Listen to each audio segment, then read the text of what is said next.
Bom dia. Obrigado ao João, obrigado pela presença de todos. Queria iniciar essa mesa agradecendo à professora Adriana Bruno, uma grande amiga já há alguns anos, né? Ao amigo Lito também, que tem uma história grande de lutas em prol da educação à distância em particular, mas a educação em tecnologia como um todo.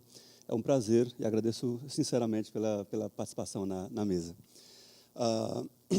A professora Adriana Bruno, ela investiga há algum tempo já essa área de educação e tecnologia, com foco voltado para a formação de professores e para as tecnologias no âmbito da educação como um todo, e estará aqui conosco trazendo um pouco dessa experiência para esse diálogo com a gente aqui sobre produção de conhecimento, socialização do conhecimento em termos de pesquisas nessa seara aí de educação, tecnologias e linguagens. O professor Lito é como eu disse agora há pouco, é um dos responsáveis por desbravar a EAD no Brasil. Não é brasileiro, mas é um brasileiro tanto quanto nós. Vamos perceber pelo sotaque que ele tem um pezinho ali em Nova York. Bom, é uma honra tê-lo conosco, professor Lito, e espero que caso queiram acrescentar algo mais da biografia suas, fique à vontade. Eu comentei com eles antes que iria sintetizar exatamente para aproveitar um pouco, ver se conseguimos retirar um pouco o atraso do evento. Peço desculpas a todos, não gosto muito da noção do atraso, mas é preciso que a gente aproveite sempre que possível o debate profícuo que tem. Gostei das duas falas anteriores. Espero que a gente possa, nessa mesa, trazer um debate bem interessante também. Essa mesa ela foi pensada, e eu quis estar nela de um modo muito particular, porque como líder do grupo de estudos e pesquisas em inovação sobre educação, tecnologias e linguagens, eu venho desde 2007 aqui na UFSCar, e mesmo antes, em Minas Gerais, como coordenador do NECT, já há algum tempo, preocupado em como é que a produção do conhecimento no âmbito da EAD tem sido produzida e socializada em termos de veracidade e eficiência e qualidade da produção como um todo. Então, eu queria, em todos os CIEDs e PEDs, ter uma mesa com esse foco, exatamente para a gente poder colocar na pauta como é que a discussão está atualmente e como é que ela tem crescido, como é que os pesquisadores da área têm tratado a modalidade e como é que a comunidade científica tem visto a EAD.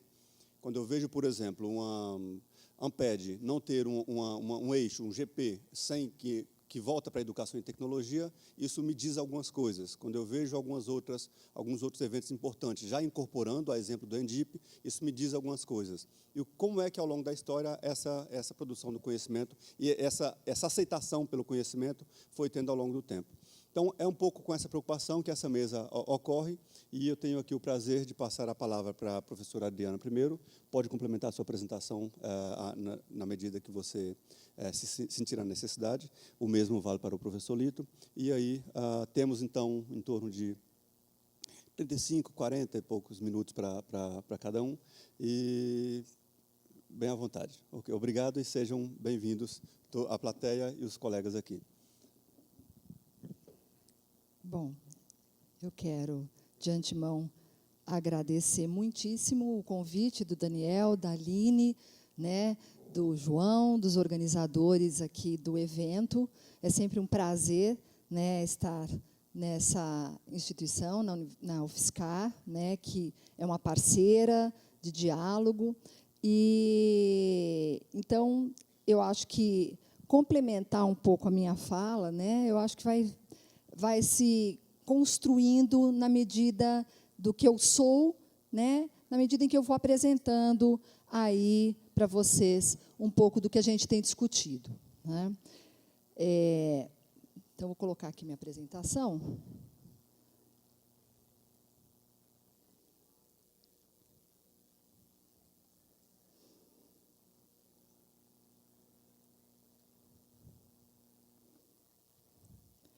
Isso aqui não está funcionando, Daniel? Tá? Não? Aonde que está o... Aqui mesmo? Tá. Então, tá. Ótimo. Então, eu vou passar para cá, e aí fica mais tranquilo. Bom,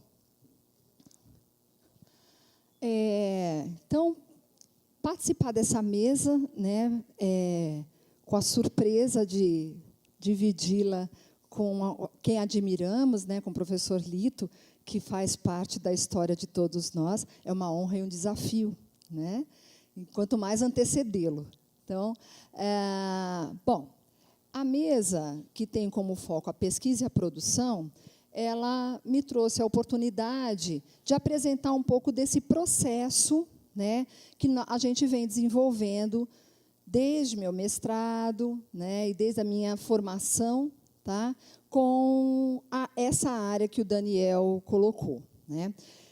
E aí eu vou falar sobre todo o processo que se constitui nesse momento no que a gente vem chamando de POMAR, que são os percursos online múltiplos, abertos e rizomáticos, que é fruto atualíssimo das nossas pesquisas no Grupar, que é o Grupo de Pesquisa e Aprendizagem em Rede, na Federal de Juiz de Fora. E, então, a ideia é trabalhar o POMAR como espaços de coproduções para docências e aprendências. E aí eu gosto sempre de começar uma fala, né, eu acabo elegendo frases, às vezes, para o meu semestre, para o meu ano, né? E, então, essa é uma frase que tem me acompanhado, e acompanhado muito o grupo de pesquisa e as nossas pesquisas, que é: insanidade é fazer as coisas sempre do mesmo jeito e esperar resultados diferentes, que eu acho que é um pouco do que a gente tem feito na área de educação, né? Nós temos tido cuidado lá na nossa universidade, no nosso grupo, de evitar, né, e é um desafio enorme para nós, educadores e pesquisadores, evitar prescrições, porque nós somos muito prescritivos, né?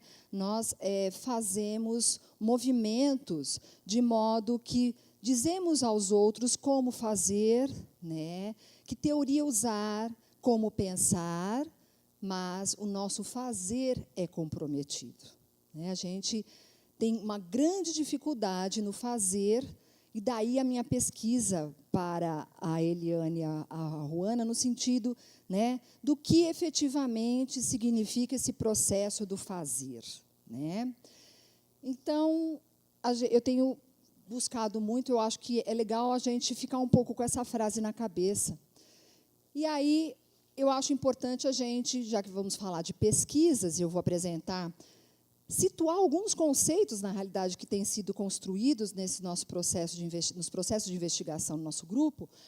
Eu acho que é importante a gente situar um pouco esse cenário, que todos nós fazemos parte. Eu não vou parar em cada um deles, mas trouxe mais dados para a gente fazer uma imersão dentro do que vai ser a fala, até porque todos nós vivemos isso, mas que são dados que circulam, inclusive, né, dentro do Facebook que a gente tem do grupo, né? A gente optou por usar o Facebook pela facilidade que tem se apresentado na hora de nos comunicarmos, né, enquanto grupo de pesquisa, e o nosso grupo também é aberto, assim como o da Eliane. Então, quando a gente pensa em acesso digital e as tecnologias, né, alguns dados, como, por exemplo, do ano passado, que o acesso à internet no Brasil ocupa o 5º lugar. Aí você pode falar, isso não é ruim, né? Atrás da China, Estados Unidos, Japão e Índia. Ok. Acesso, né? Ou seja, num todo, né, a tecnologia que você tem disponível para te dar acesso. Aí você vai falar de inclusão digital, e entre os 156 países, você tem o Brasil ocupando a 72ª posição, né? Também são dados que agora está na 68ª, segundo os dados mais recentes, né? E aí, das 5.000 cidades brasileiras listadas no censo de 2010, a conectividade é maior em São Caetano do Sul, Santos, Florianópolis, Vitória e Niterói. Por mais que seja um censo de 2010, né, e esses censos eles às vezes demoram para sair os resultados. Eu quis trazer, porque às vezes a gente tem um cenário na nossa cabeça de que Brasil significa São Paulo e Rio, né? Então, assim, tudo acontece nessa cidade, São Paulo capital, e eu acho que é importante a gente começar a perceber o Brasil mesmo, né, que a gente tem. A gente tem, não, antes. A gente tem também, né, em relação às redes sociais, que o Brasil vira potência das redes sociais em 2013, né? São notícias que nos acompanham, ou seja, as redes sociais, a gente só fica atrás dos Estados Unidos, segundo o blog do Estadão, né? E, segundo as pesquisas também, o Nordeste está na vice-liderança no uso de redes sociais no Brasil, né? Atrás, inclusive, segundo esses dados de 2013, né, é à frente, né? Só está atrás do Sudeste, né? E o terceiro lugar é a região Sul, seguida pelo Norte e pelo Centro-Oeste, em último lugar. Então, assim, é bom a gente começar a situar um pouco, né? Porque a gente tem, inclusive, políticas públicas que acabam, né, alimentando, às vezes, um imaginário que não necessariamente corresponde. Quem lida muito, a gente trabalha muito com as universidades públicas, né, do Nordeste, principalmente, a gente tem vivenciado muito isso, né? O quanto que essa questão das redes sociais ela é muito potente, né? Então, é só para situar um pouco, para a gente começar a pensar. E, fora isso, tudo que a gente vive até hoje, né, e que está sendo reflexo do que estamos vivendo hoje, com o próprio movimento político atual, né? Mas o quanto que essas redes sociais reconfiguram o cenário político, o cenário econômico e tudo mais, né? Então, quedas de ditadores, as manifestações que começam em 2012, as pessoas acham que foi em 2013, mas começaram em 2012 também no Nordeste, e elas acabam pipocando em São Paulo, né?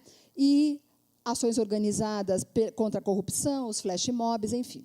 Tudo isso, ele oferece para a gente pistas, né, do dia a dia para a gente olhar e ver, cada vez com mais estranhamento, o que acontece na educação, né? Todos nós vivemos isso, né? Eu fiz parte de uma pesquisa em 2009, em que os professores de Minas Gerais, 92% dos professores de Minas Gerais têm computador e acessam redes sociais e tudo mais, né? A maioria não usa na escola, não usa para dar aula, tá? Então, assim, o que isso significa? Se quando eu comecei, lá atrás, né, eu comecei a trabalhar com a formação de professores para o uso pedagógico do computador, como a gente chamava de informática educativa ou educacional, né? Naquela época, quando eu comecei, a gente tinha um cenário de que ninguém tinha computador, ninguém tinha acesso ao computador. Os computadores você acessava das universidades ou das escolas. Hoje é outro cenário. Só que o que mudou na prática docente? O que efetivamente mudou, né? A gente continua com as prescrições de que precisamos fazer isso, precisamos capacitar, precisamos formar, precisamos instrumentalizar. E eu fico me perguntando até quando a gente vai continuar fazendo essa mesma coisa, do mesmo jeito, de forma insana, né? Então, a gente tem hoje os viciados em redes sociais, né, que, em alguns casos, há patologias já envolvidas nisso, né, mas os jovens já dizem que é mais difícil resistir à tentação de acessar Facebook, Twitter, do que dizer não ao álcool e ao cigarro, né? A pesquisa recente, agora, no começo de 2014, traz no Globo uma pesquisa com os universitários do Rio de Janeiro, em que eles dizem que navegam direto nas redes sociais durante as aulas e que eles só ficam um pouquinho com sentimento de culpa quando o professor é legal e a aula é legal. Mas, mesmo assim, eles não conseguem não navegar, não dar uma espiadinha, assim como todos nós aqui que estávamos assistindo, né, e vocês provavelmente vão fazer isso o tempo todo, e você vai dando as suas espiadinhas, né? É isso que acontece dentro da sala de aula, né? Então, e aí o que rola, né, na rede? Fora o que a Eliane lindamente já mostrou, a Ruana também comentou, mas a gente tem ações que são desenvolvidas, né? Cinesp Cidadão, que é um aplicativo que ajuda a encontrar carros roubados, que é desenvolvido por pessoas assim, jovens, tal. A EDUFBA, que disponibiliza, assim como o MIT, tanto e Harvard, que disponibilizam gratuitamente como repositórios. O Classroom, que está, né, começando aí a pipocar, né, que é a iniciativa de tentar derrubar todos os outros ambientes virtuais de aprendizagem, uma vez que vai integrar tudo, né? Que é da Google. Faz Game, EAD no Face, né? Você tem aí outras iniciativas em que, nos próximos 5 anos, as aulas expositivas vão ceder espaço aos métodos alternativos do ensino superior. Isso tem sido veiculado constantemente, né, nas redes sociais, mas eu acho que isso já está acontecendo, pelo menos com quem está aqui. Eu tenho certeza que as práticas no ensino superior já estão se modificando, né? A gente até falava ali, assim, o quanto que as pessoas que deviam estar aqui não estão, né? A gente, com certeza, todo mundo que está aqui pensa de forma muito semelhante, se identifica muito porque vivencia isso, né? E o quanto que a gente ouve o colega falar e fala assim, por que fulano, beltrano, tal, não estão aqui e deveriam estar, né? De que forma que a gente traz para esse diálogo essas pessoas?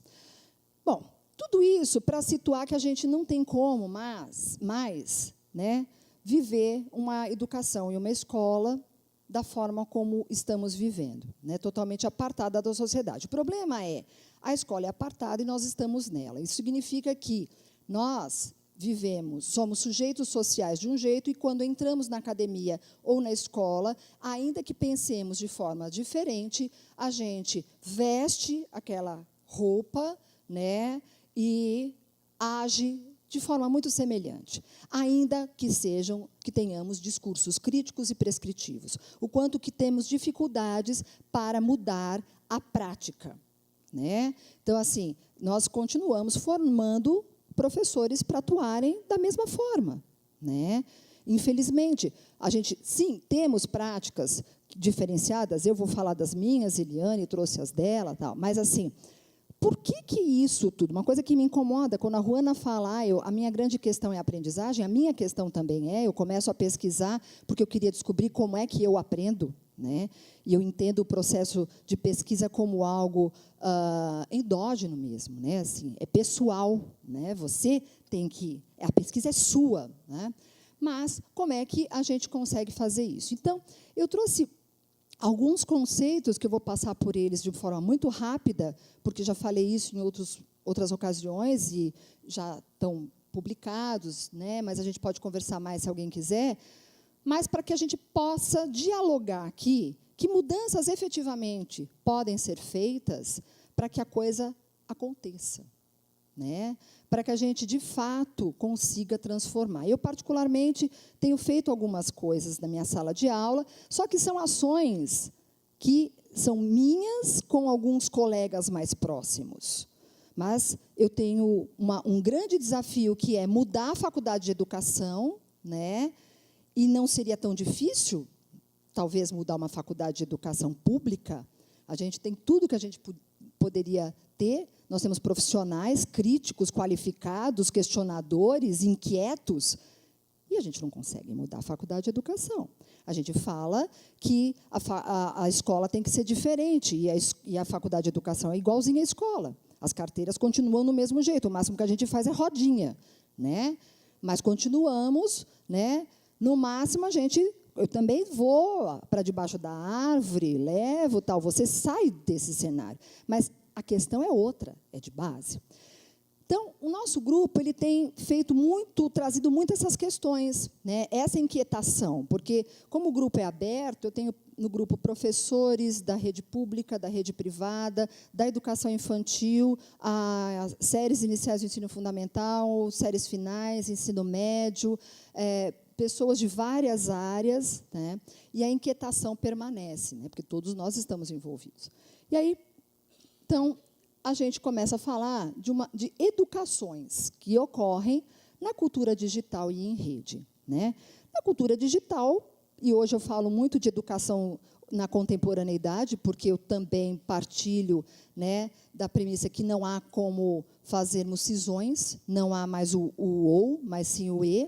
Então, a gente fala de uma cultura digital porque é impossível você ver uma sociedade que não esteja mediada pela tecnologia, né? Ainda que você tenha uma tribo, né, isolada, você tem todo um arsenal político, econômico, que acaba regendo e exercendo influência em relação às pessoas. E, a partir disso, então, eu desenvolvi alguns conceitos e, junto com o grupo, a gente vem ampliando e potencializando, que foi a linguagem emocional, que articula a questão das neurociências no processo de aprendizagem, né?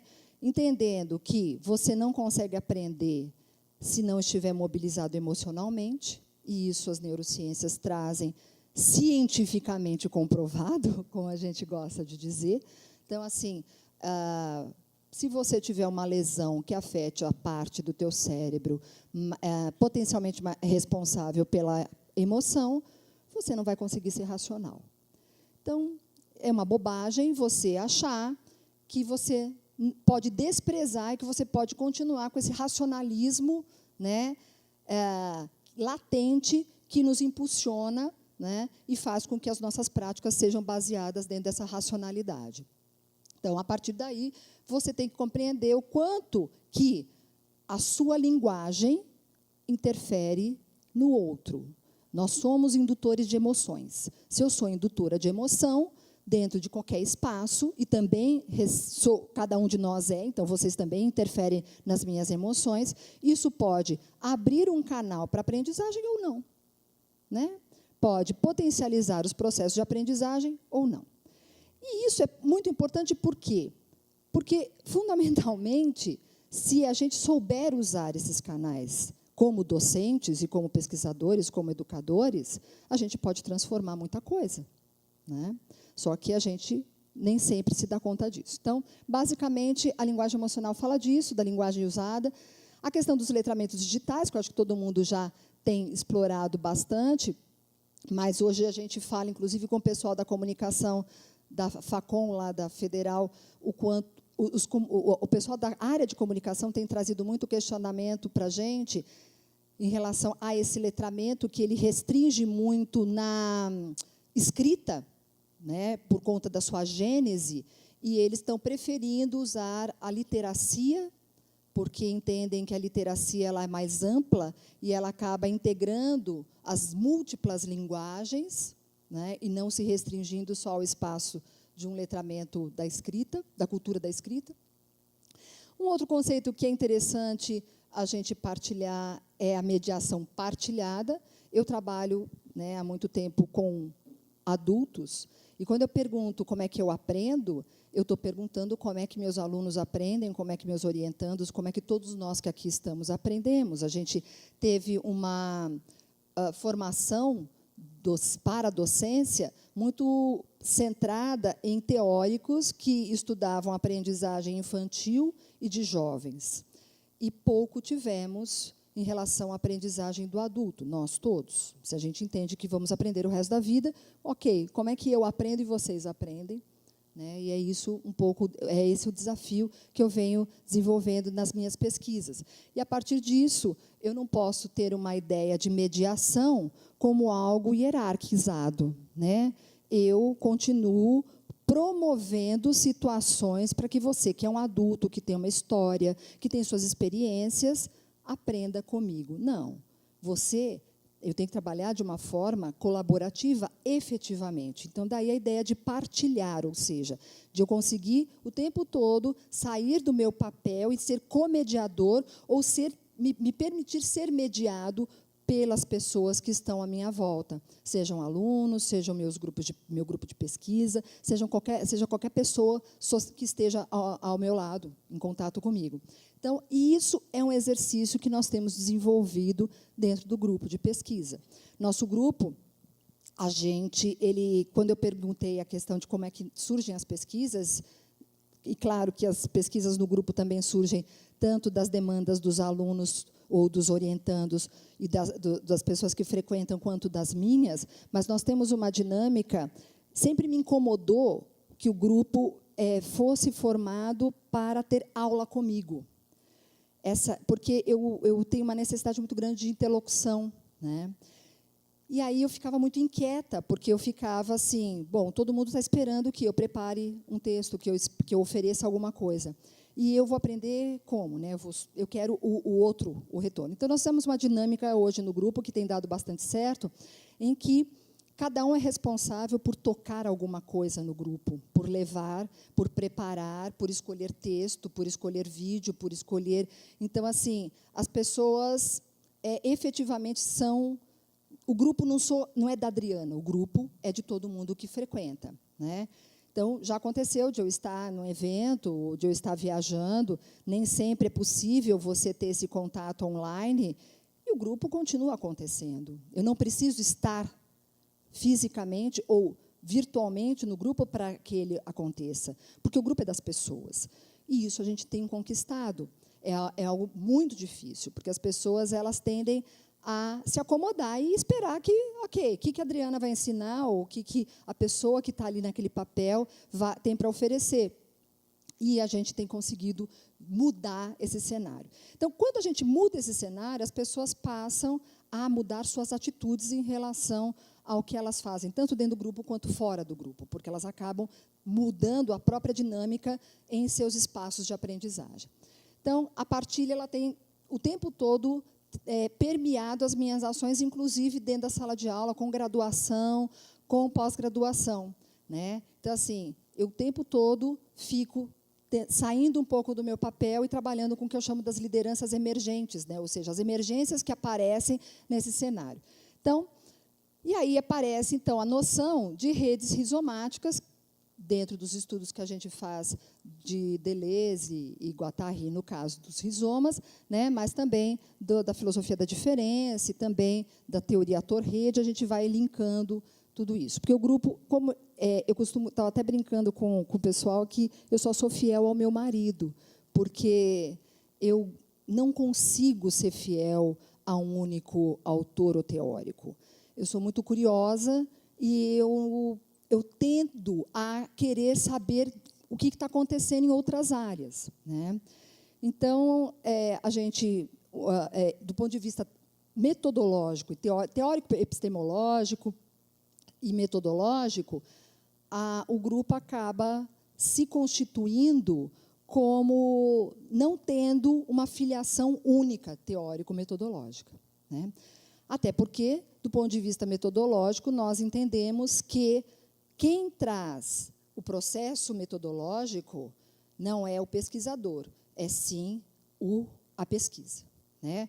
O objeto, o sujeito. Ou seja, é ele que faz com que você tenha ou busque determinadas metodologias e não ao contrário. Pelo menos é essa a forma como a gente tem trabalhado.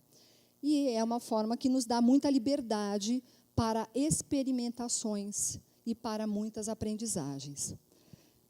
E aí, de tudo isso, a gente começa, então, a questionar o próprio processo de educação A, B, C, para A, para B, para C, é online, é à distância, é presencial. Porque nosso movimento de fragmentação só nos distancia das pessoas, ao invés de nos aproximar. É isso que a gente tem pensado. Eu sempre fui a menina da tecnologia, quando eu comecei a trabalhar, né? Então, eu chegava num cenário mais tecnológico, quando eu trabalhava num curso na PUC, em São Paulo, chamado Tecnologias e Mídias Digitais. Para aquele pessoal, eu era a menina da educação. Aí, quando eu vou para a faculdade de educação, eu sou a da tecnologia, né? E, assim, você só se distancia. Essas adjetivações, elas acabam nos distanciando, nos colocando em guetos, né? E de forma a não conseguirmos nos comunicar com as pessoas, com as quais a gente precisa estabelecer parcerias o tempo todo, né? Então, a gente começou, lógico, a gente encontra no hibridismo, né, o eco que a gente precisava para compreender que nós só estamos falando de educação. É uma educação que está acontecendo nessa sociedade, nesse momento agora. E como é que ela é? Com tudo. Ela entra tecnologias todas que estiverem disponíveis naquele momento, mas ela entra fundamentalmente uma relação humana. E uma relação humana que precisa do toque, do tato, do afeto, né, da gargalhada, ela precisa da presencialidade, ela precisa de um piquenique ao ar livre, ela precisa sair para visitar lugares, né? O contemporâneo, a beleza desse contemporâneo, do que a gente vive, por mais que seja difícil esse distanciamento de compreendê-lo, é exatamente a possibilidade de que tudo pode. Nós convivemos com todas as tribos e podemos conviver com todas as tribos, com todas as pessoas, né, com todas as teorias, por mais diferentes e diversas que elas sejam. E eu acho que é isso que nos faz diferentes, né? Nós estamos aqui trabalhando com... O foco pode ser as mediações de tecnologias, né, e recursos tecnológicos, mas isso nos apresenta um cenário de abertura para qualquer coisa. E é isso que faz a diferença, né? E aí, então, pensando nisso, que a gente acabou estudando a educação aberta, a gente começou a estudar a educação aberta no grupo. Da educação aberta, a gente passou para os recursos educacionais abertos e para os MOOCs, né, que também tem sido... E cada vez que a gente entrava em contato com a educação aberta e com os recursos educacionais abertos, a gente se interessava, se sentia tranquilo, mas quando a gente se deparou com os MOOCs, a gente se sentiu extremamente perturbado e incomodado, porque a gente começou a tentar entender que movimento era esse, né, que era um movimento que, apesar de ter o conexionismo, né, como fundo, como base, e que é interessante, mas o que, de fato, ele apresentava de novo para o nosso grupo, né, para o que a gente vivenciava, né, e para tantas questões e críticas que a gente fazia. E aí, nesse trajeto, a gente ainda continua estudando. Eu tenho uma das minhas orientandas, ela está fazendo um estado da arte, um levantamento, né, de publicações mundo afora sobre isso, então, um levantamento bastante denso e complexo, para entender um pouco melhor, mas a gente tem muitas dúvidas, né? E aí a questão é exatamente ter dúvidas. Mas essa inquietação nos levou a pensar o que nós, enquanto grupo, faríamos dentro do que a gente acredita, né? A gente acredita numa educação aberta, a gente acredita num ser que ele é autônomo, até porque, quando eu trabalho com a aprendizagem do adulto, eu sigo uma vertente da aprendizagem experiencial. E a aprendizagem experiencial, ela tem toda essa dinâmica de trabalhar, né, o Kolbe, que eu trabalho mais, o teórico que eu mais uso, ele tem essa relação entre o adulto como especialista e como integrado, mas eu não vou falar muito disso agora, não vou falar disso agora, mas, enfim, todo esse cenário de abertura de um adulto que é ativo, colaborativo, participativo, questionador, crítico, parará, como que eu posso ainda criar espaços de aprendizagem, oferecer a ele espaços de aprendizagem em que eu dou as regras, eu crio as situações, né, e ele continua, né, a lá Raul Seixas, com a boca aberta, cheia de dentes, esperando a morte chegar, né? Então, assim, isso não cabe muito mais dentro do que a gente acreditava, né? E, como a gente acredita que tudo parte de nós mesmos, apesar da nossa relação com o outro, a gente precisava experimentar o que a gente acredita. O que a gente acredita dá para pôr em prática, porque esse é o desafio, né? Você bancar o teu discurso, a coisa mais difícil do mundo, né? Todo mundo aqui dá conselho e resolve a vida do seu melhor amigo em 2 segundos. E a gente não resolve os nossos próprios problemas, né? Então, a gente é muito bom para prescrever, para falar o que é bom para o outro. Mas, quando na hora de... Então, a gente precisava vivenciar essa história. E aí, quando você fala, ok, então vamos fazer? Vamos fazer. O que tem que fazer? A gente acabou pensando, há uma ideia que está aberta ainda, ela está em construção, e é aí nasce o Pomar. O Pomar nasceu no final do ano passado, a ideia ela está ainda sendo gestada como percursos online múltiplos, abertos e rizomáticos, que é dentro do que a gente tem acreditado. A gente optou, essa sigla, ou esse termo, já mudou, porque ele começou como percursos online massivos.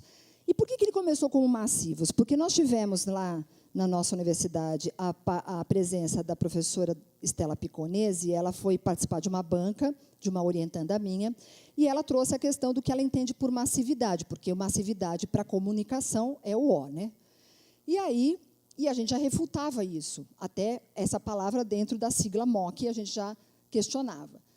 E aí, mas a gente tinha colocado, a gente resolveu colocar massivo, porque ela falou, não, massivo, para mim, ele tem uma outra conotação de intensidade, né, de aprofundamento, que é o que a gente acredita também. Só que eu comecei a perceber, eu e todo mundo, cada vez que a gente ia conversar sobre isso, a gente tinha que explicar muito. E eu costumo dizer que assim, toda palavra que você tem que explicar muito, ela não é uma boa palavra. Muda a palavra, né? Então, se a palavra ela tem que adjetivar demais, explicar demais, ela não está comunicando, né? E aí a gente percebeu que massivo não tinha nada a ver com o que a gente estava falando, porque ela não ia comunicar, né? Por mais que você fizesse uma releitura daquela palavra, né? Bom, mas, enfim, a gente escolheu falar de percursos online múltiplos, abertos e rizomáticos, e nasce da necessidade de criar espaços online transformativos digitais em rede, né? Sendo que o online, ele não necessariamente ele significa em linha, né? Mas a gente pega o online como conexão, e conexão em qualquer cenário, em qualquer contexto. Aqui, estamos em conexão, né?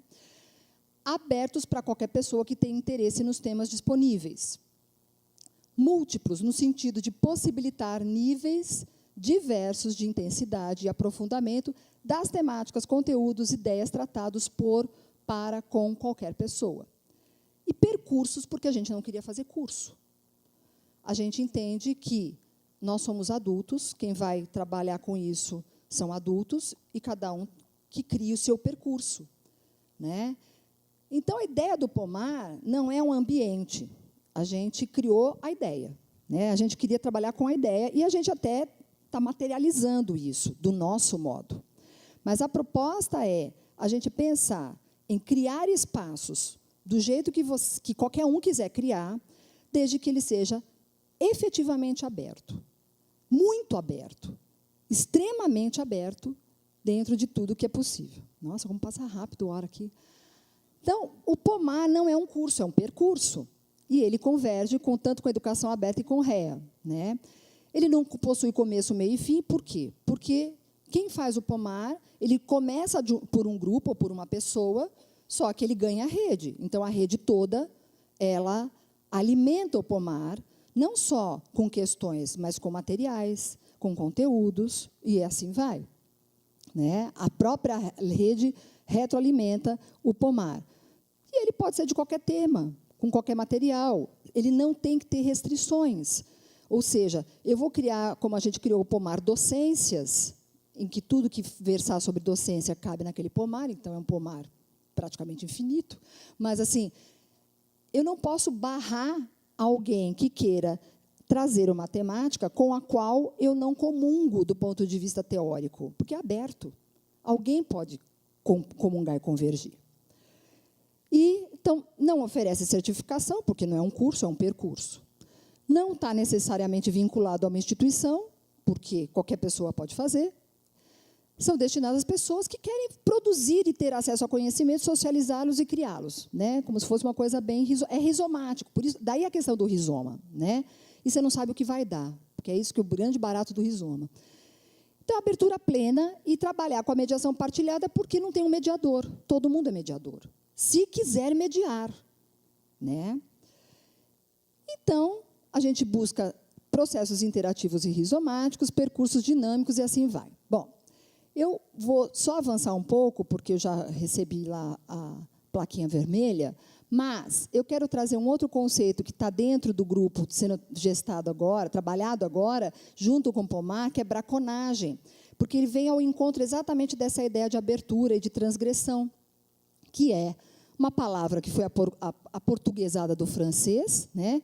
Foi trazida pelo Michel Certeau, mas é o que acabou trazendo, e que é caça ou pesca ilícita. E é exatamente isso que a gente entende no grupo que deva ser o processo educativo hoje, né? Você ser ilícito, o máximo que você puder, o máximo que você puder transgredir. Porque a gente entende que a braconagem te oferece a possibilidade de invasão, né, bem dentro daquela pedagogia hacker do Nelson Preto, né, em que você não fala mais de inclusão, porque a inclusão é muito complicada, porque a inclusão é, olha como eu sou legal, eu deixo você entrar dentro do meu guarda-chuva. Mas eu não quero saber se você tem o seu, ou se você quer criar o seu. Então, a gente questiona até o próprio conceito de inclusão, e aí eu concordo com o Nelson Preto quando ele fala que a gente tinha que falar de intrusão, né? E aí, dentro dessa proposta que a gente quer trabalhar, de invadir, de questionar, qual que é a ideia de propriedade, que aquilo é seu? Por que ele é seu? Né? Se a gente está falando de colaboração, de articulação, integração, autoria, o que é autoria hoje? Né? Então, é espionar, é ser clandestino. Como é que você trabalha com a clandestinidade se você está com um mar de relações hoje? Né? É ser nômade e desapegar. Desapegar para educador é uma palavra, quase um palavrão, né? Porque nós somos apegados, a gente aprendeu a ser apegado, né? Então, quando você fala em desapegar, é algo muito complicado, mas que a gente tem que tentar praticar. Criar caminhos onde não existem, adentrar espaços, invadir, reterritorializar. Então, a ideia de pomar é exatamente criar espaços para que você consiga praticar isso. E criticar e duvidar do lugar que você não pode entrar, né? Por que o grupo de pesquisa é aberto? Porque, coerentemente, eu sou uma professora de uma universidade pública e é absurdo, as minhas aulas também todas são abertas. É absurdo eu fechar. Por que eu questiono o Moodle da minha universidade? Porque ele tem um monte de trava, um monte de fechadura, um monte de cadeado. E é um software aberto, é livre. Então, assim, até quando eu vou ficar criando esses territórios, né, ou essas gaiolas epistemológicas que a gente tem dentro da academia? E, principalmente, das públicas. Isso é incoerente dentro da forma como a gente entende. Então, um docente, discente, aprendiz, um braconeiro, ele pratica a caça. Né? A caça no sentido da inovação. Inovação não quer dizer fazer algo inédito. É algo que você nunca fez. Então, um professor que nunca usou tecnologia e vai usar pela primeira vez, ele é inovador. Né? Então, a gente fareja pistas que nos levem a lugares desconhecidos ou mesmo proibidos. Eu já farejei um monte de pista com as professoras que me antecederam e vou entrar em contato com elas, porque é o meu desconhecido, vai fazer parte da minha inovação. Né? Para elas não é. Então, ser aprendiz ou braconeiro é criar redes rizomáticas. Redes que não se criam de forma estruturada, é questionar. O Facebook é aberto ou fechado? Né? É ser braconeiro, é duvidar disso. Né? Então, é um pouco disso que a gente acabou fazendo e criou o Pomar Docências, que está em construção. Eu já tenho um monte de mudança para fazer nele, porque já mudamos algumas coisas, mas está lá aberto, quem quiser entrar. Do ponto de vista tecnológico, ele foi criado com os recursos que nós tínhamos acesso, porque no nosso grupo a gente não tem quase pessoas da área de ciências da computação. Quem quiser entrar vai ser ótimo, para que a gente possa avançar. Então, a gente lida com os conhecimentos que temos, né, e com os recursos que estão ali disponíveis. Tá? Então, é assumir uma docência um pouco dentro dessa ideia de que a gente não muda o profissional, a gente muda o ser humano. Não adianta você mudar o professor, você tem que mudar o ser humano. Aí, você muda o professor, o pai, a mãe, etc., e continuar pensando que insanidade é fazer as coisas sempre do mesmo jeito e esperar resultados diferentes. É isso. Obrigada.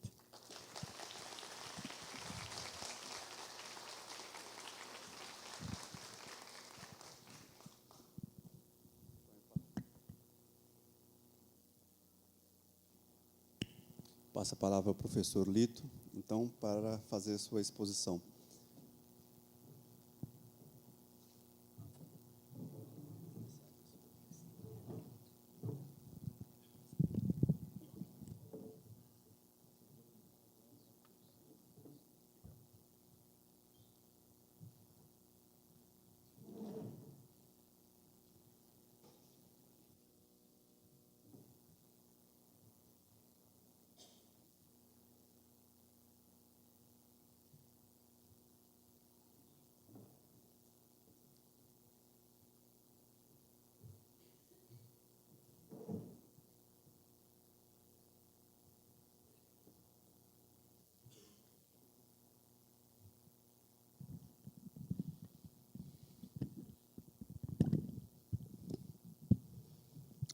Bom dia.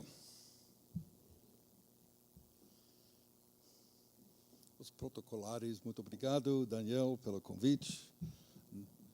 Eu retiro, não digo muito obrigado, porque aumentou a carga de trabalho preparando uma nova palestra só para seu evento aqui, mas tudo bem, estou aqui. Mas pelo menos você me deu a oportunidade de fazer as cabeças de um certo número de pessoas aqui. E a sua colocação, minha apresentação depois de Adriana não poderia ter sido mais apropriado. Porque ela falou sobre metodologia, sobre indagações, formas de organizar pesquisa. E eu entro quando o grupo de pesquisa diz, ok, fizemos o trabalho, agora vamos relatar, ou através de uma tese de mestrado e doutorado, através de uma publicação em revista científica, aí eu entro na discussão. É sobre isso que nós vamos falar agora.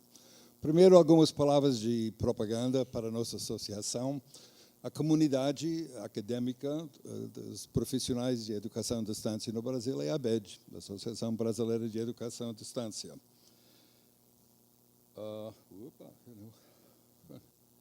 Ok. Aqui é onde congrega aqueles que produzem, avaliam, conteudistas, tutores e todo mais, e onde eles apresentam os relatórios das suas pesquisas, dos seus esforços. No ano que vem, a ABED comemora 20 anos de existência.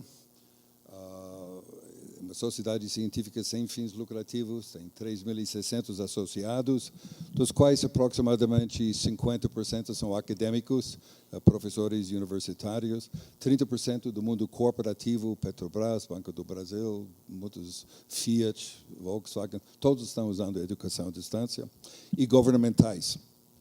O maior usuário governamental no Brasil de educação à distância é o judiciário. Por quê? 300 mil funcionários no judiciário do Brasil, federal, estadual, municipal. 22 mil são juízes. Qual é o curso mais importante que eles fazem à distância? Combate à corrupção dentro do judiciário. Estamos muito felizes que a nossa modalidade é usada por uma causa tão nobre quanto o combate à corrupção.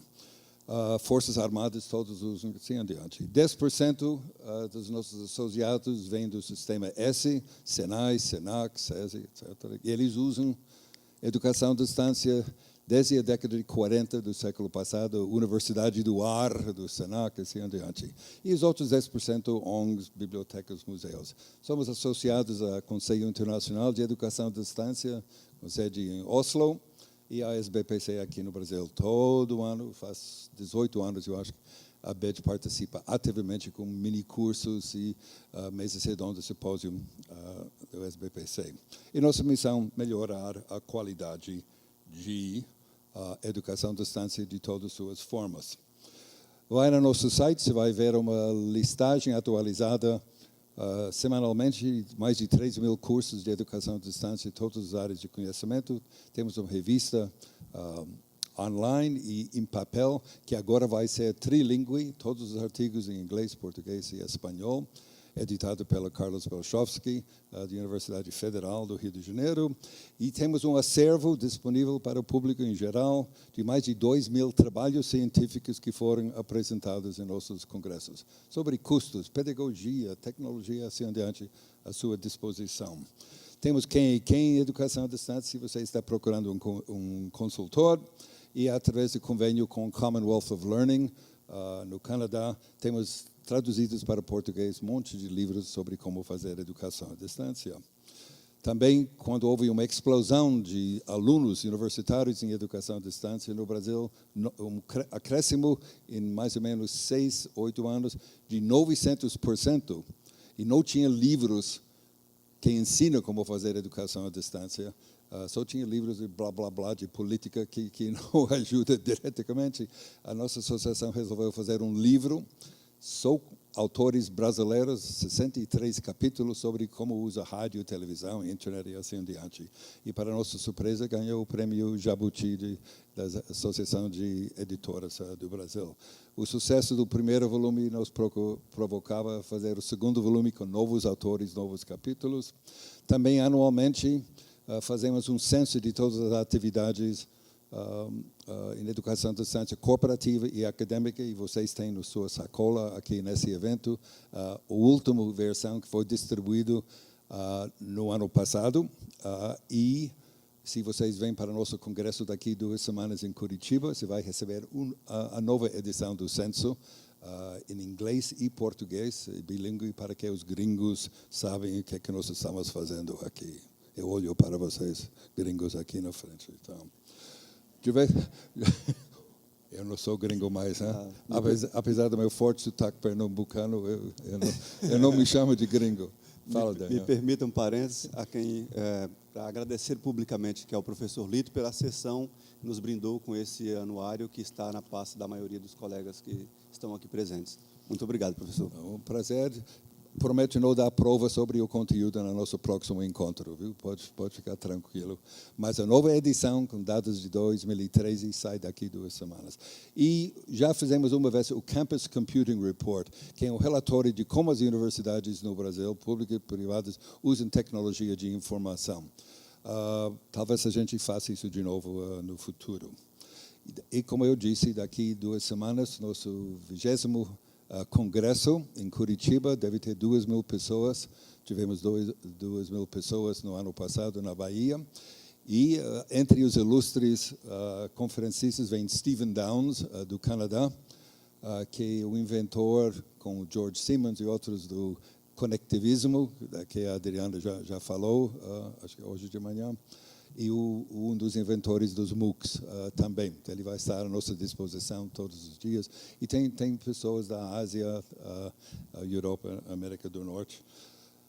E vamos distribuir, como parte da inscrição, 6 livros diferentes em português para todos os participantes, como a gente tradicionalmente faz. Um dos livros é do MIT, do meu amigo Vijay Kumar, vice-presidente do MIT, sobre Opening Up Education, abrindo a educação, sobre educação aberta. Ele editou, tem 30 capítulos sobre pessoas do mundo inteiro. É um livro fantástico, já traduzido por uma universidade em São Paulo, em português, então ele estará à sua disposição. Muito bom, ok. Pesquisa em educação à distância no Brasil, o estado da arte, que foi solicitado pelo Daniel para mim. Tem pesquisa e tem pesquisa. Eu não vou falar sobre a pesquisa que qualquer curso de educação à distância faz. Como talvez em nossa comunidade internacionalmente falando, a instituição que mais faz pesquisa prática é a Universidade Aberta do Reino Unido, que tem todo um departamento para pesquisar o que o mercado precisa, em termos de oferta de cursos, como está andando cada curso para mudar o rumo, formativa, não é? Para avaliação, para ver se o curso precisa mudar de rumo e, finalmente, depois do curso, o que deu certo, o que não deu certo. Eu não vou falar sobre isso, é todo um outro assunto. Como eu falei já, eu vou falar sobre o que aconteceu quando você terminou a investigação e você tem que relatar ou através de fazer uma tese ou através de um artigo ou livro. De onde eu estou falando? Não é simples arrogância acadêmica, eu falo acho de pé no chão. Eu sou membro do comitê editorial das seguintes revistas científicas sobre educação à distância nos últimos 10, 12 anos. Open Learning, do Reino Unido, ERODL, Revista Internacional de Pesquisa em Educação à Distância e Aberta do Canadá, the American Journal of Distance Education, o JOLT, the Journal of Online Learning and Teaching, da Austrália e Estados Unidos, e da Espanha, da Revista Interamericana de Educação à Distância. Também eu fui fundador, editor de 2 revistas quando eu morava nos Estados Unidos, Theater Documentation, sobre documentação nas artes do espetáculo, e o Latin American Theater Review, que continua até hoje, quase 50 anos depois, embora eu não estou mais ligado àquela área. Pesquisa. Se você realmente quer mergulhar em comunicação na ciência, tem um livro clássico de 79 de William Garvey, do Johns Hopkins University, perto de Washington, chamada Comunicação, a Essência da Ciência. Brilhante o título. Comunicação, quer dizer, não adianta você trabalhar no gabinete, no laboratório, fazer um monte de investigação, escrever o relatório e colocar na gaveta e deixar lá. Isso não é pesquisa. Se você não publica, não divulga para a população de seus pares o que você fez, é puramente virtual, vaporware, é vapor, totalmente. E tem regras, tem toda uma área chamada sociologia da ciência, a comunicação na ciência, a bibliometria e outras coisas interessantes que impingem no que falamos sobre a pesquisa em educação à distância no Brasil. Qual é a motivação do cientista? E, falando de ciência, estou usando a acepção alemão. Em alemão, eles têm uma palavra maravilhosa, Wissenschaft, que significa o estudo sistemático de qualquer assunto. Então, Musikwissenschaft é o estudo sistemático de música, ok? Kulturwissenschaft, o estudo sistemático de cultura e assim adiante. Então, talvez nas suas universidades, vocês não querem ou vocês não são considerados pesquisadores científicos. Mas ciências humanas é um estudo sistemático. Então, em toda a minha apresentação aqui, quando eu falo ciências, estou incluindo ciências humanas também, ok? Qual é a motivação? Ganhar dinheiro? Não. Quem entra na carreira universitária não está lá para ganhar dinheiro.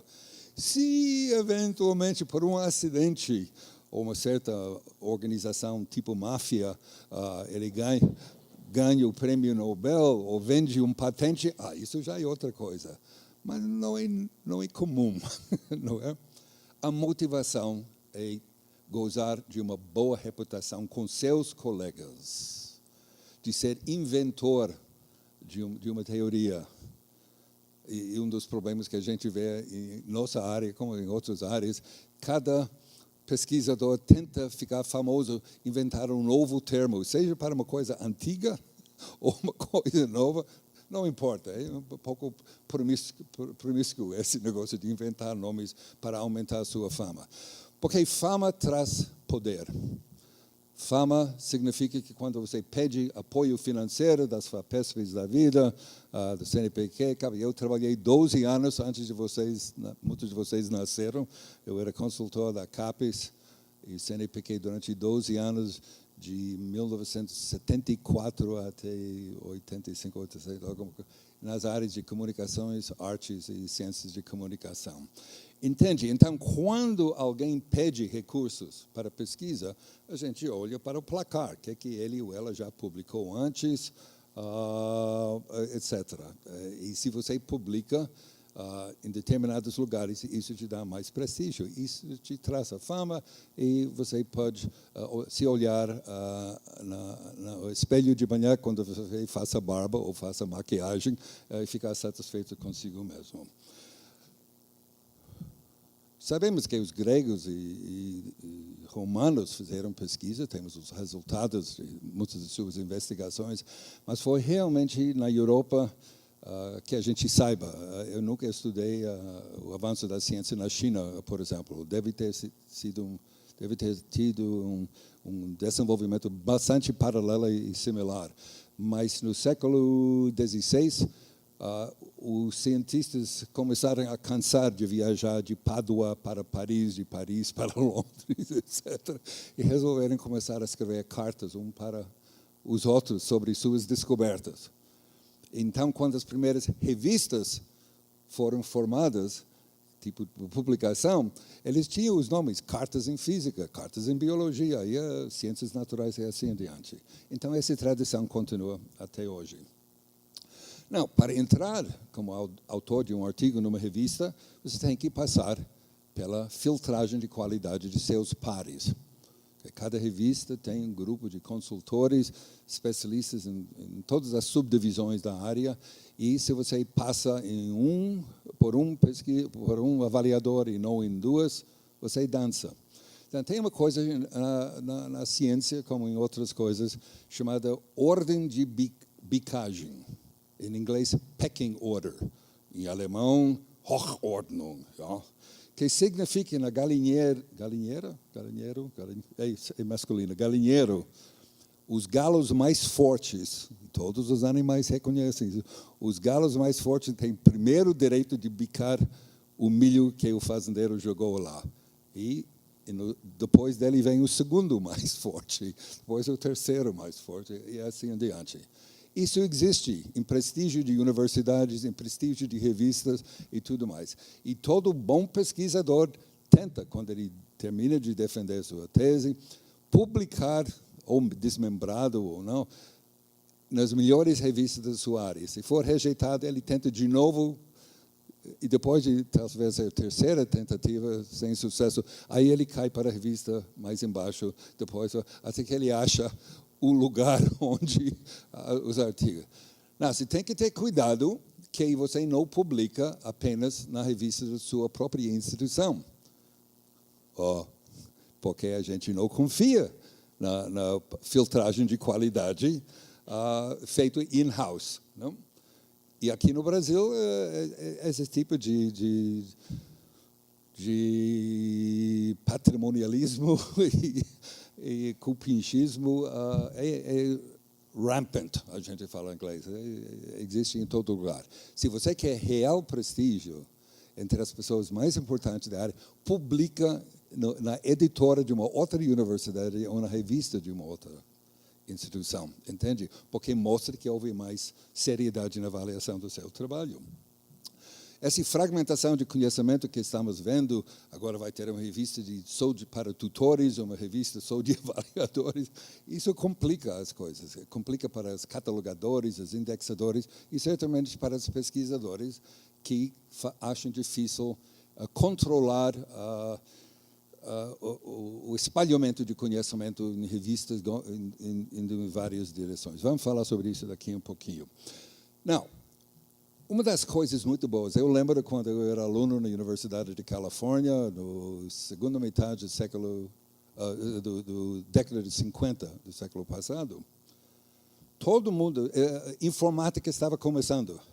O prédio ao lado um dos prédios eu tomava aula, the Western Data Processing Center. Só tinha computadores de grande porte. E todo mundo que trabalhava lá, ninguém tinha um título em ciências da computação. Ninguém. Por quê? Porque não tinha cursos em ciências da computação. Então, quem trabalhava lá, vinha da área de matemática, de filosofia, de linguística, de química, de biologia.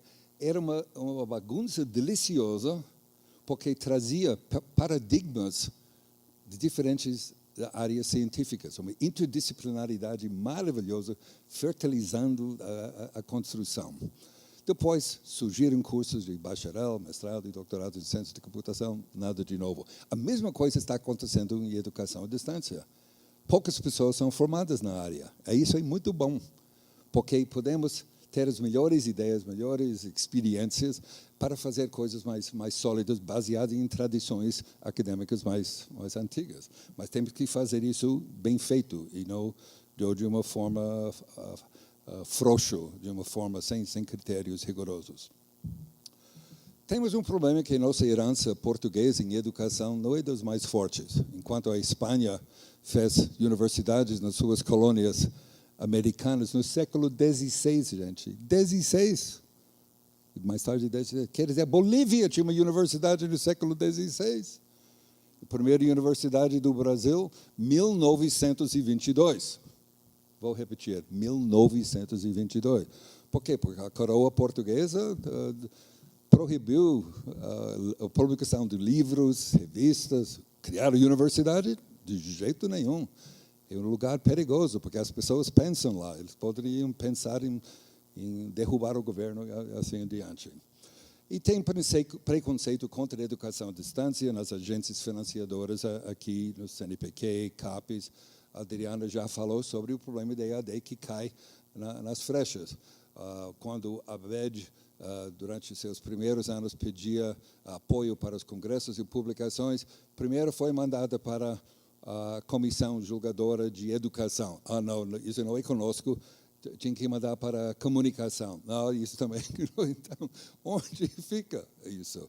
Então, criar uma coisa chamada multidisciplinar, comissão multidisciplinar. Também não ficou satisfatório. E o próprio MEC, que, por um lado, gasta horrores de dinheiro em favor de educação à distância com os recursos digitais.